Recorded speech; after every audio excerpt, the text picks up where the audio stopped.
दिनांक 28/9 को हमारे पास परिवादी 1064 के हमारे 1064 हेल्पलाइन नंबर के थ्रू हमारे से संपर्क किया था झुंझुनू एसीपी चौकी पे। तो वहाँ परिवादी ने बताया था कि मेरे भतीजे ने कोई लड़की के साथ में जाकर और शादी वादी कर ली है। उस लड़की की गुमशुदगी यहाँ रानौली थाने में दर्ज थी, जिसकी जांच हेड कांस्टेबल रामनिवास बाजिया कर रहे हैं और वो लड़की पेश होगी। उसने लड़के के पक्ष में और शादी की और लड़के के पक्ष में बयान दे दिए।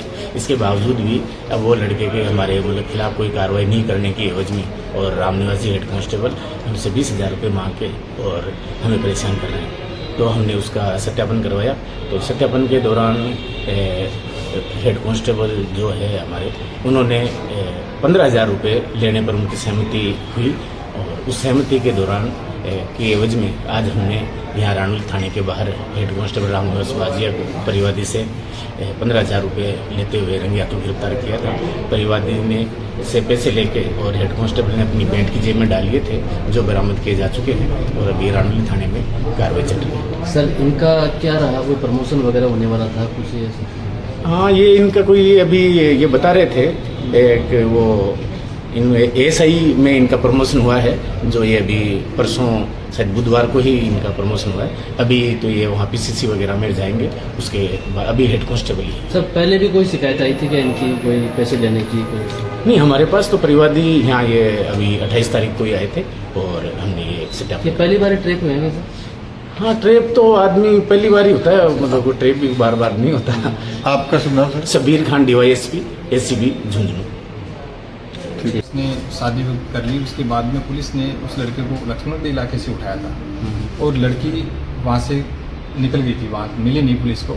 उसके बाद में लड़की DCP के पास में पेश हुई। इन्होंने उस लड़के को 151 में बंद कर दिया रानौली थाने में लाके, और उसके साथ एक लड़का और था जो वहाँ पर उनके घर पे मजदूरी का काम करता था। उसको भी पुलिस लेके यहाँ आ गई रानौली थाने के अंदर। यहाँ लाने के बाद में उन लोगों दोनों को 151 में बंद कर दिया और उनके साथ मारपीट की गई।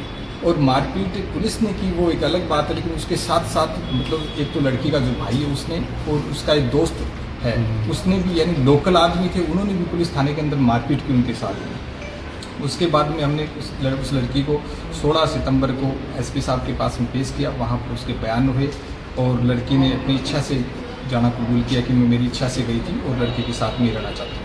उसके बाद में जब ये लड़की को छोड़ने के लिए जब उसके घर गए तो वहाँ पर ये जो हेड कांस्टेबल है ये वहाँ पर खड़ा हो गया अड़के कि मुझे पैसे दो। तो वहाँ पर इसको कोई जैसे अपन नेक देते हैं उस तरीके से अपनी 2100 रुपये मिठाई के नाम से दे दिया कि आप मिठाई पार्टी कर लेना। लेकिन उसके बाद में जब दूसरे तीसरे दिन ये बार बार मुझे 2-3 बार उसने कॉल किया कि आप मुझे पैसे दो, 20,000 रुपये दे के जाओ, वरना लड़के के खिलाफ जो फाइल चल रही है उसको हम बंद नहीं करेंगे और लड़की के घर वालों को भी पाबंद नहीं करेंगे। उसके बाद में मैं आया यहाँ पर, मैंने 10-100 रुपये कार्रवाई की, मैंने शिकायत दर्ज करवा दी। मैं झुंझुनू गया और वहाँ पर ये जो शबीर खान जी हैं इनसे मिला। तो मैं इन लोगों ने मुझे जो टेप दिया वो लेकर जब मैं इनके पास में आया तो इन्होंने बाकायदा उसमें रिकॉर्डिंग में है, उन्होंने मांग करी कि मुझे 20,000 रुपये दे दो। ये 20 लाख रुपये दोगे तो भी मतलब लड़की नहीं आती, बिन शादी नहीं होती है, तो ये आपके तो 20 लाख की आ गई और मुझे 20,000 रुपये तो देने पड़ रहे हैं। तो ये उस लड़की की शादी की बदौलत मतलब 20 लाख के मतलब ये 20,000 रुपये की डिमांड करे थे। मैंने कहा साहब 20,000 रुपये ज़्यादा है और आप कुछ कम करो। तो उन्होंने 15,000 रुपये में कहा कि 15,000। पूरा नाम पता बताइए आपका? मेरा नाम मुकेश भास्कर है, मैं कटरातल का रहने वाला हूँ।